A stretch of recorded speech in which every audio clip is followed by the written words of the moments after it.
New research by Stanford University shows that Black people receive prison sentences that are, on average, more than 30% longer than white people who have committed the same crime and have similar criminal backgrounds. Thanks so much for joining us. I'm Marcella Lee. I'm Carlo Cicchetto. CBS 8's Richard Allen is here with the work now being done to try to overturn some of these sentences, including right here in San Diego, Richard. Well, that's right. It's getting a lot of attention across the state. Now, attorneys from Stanford's Three Strikes Project, working with the Legal Defense Fund, are turning to California's Racial Justice Act to try to combat what they call racially discriminatory sentencing in California. Now, passed back in 2020, this law allows those sentenced to challenge their case on grounds of racial bias. But so far, there have been very few, if any, successful claims.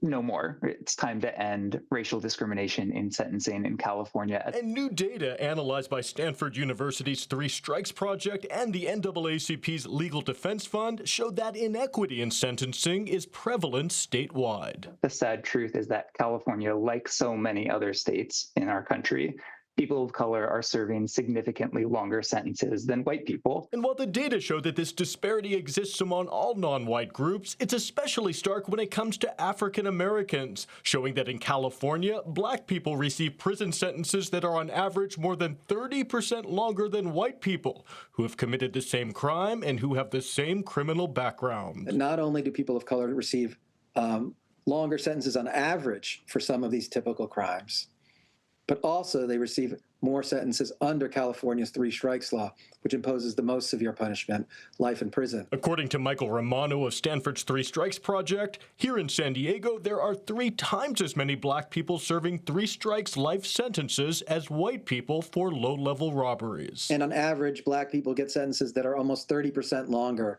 than white people convicted of robbery in San Diego. Stanford has now filed legal petitions under the state's Racial Justice Act, including here in San Diego, to try to overturn 18 prison sentences in which they say race played a role.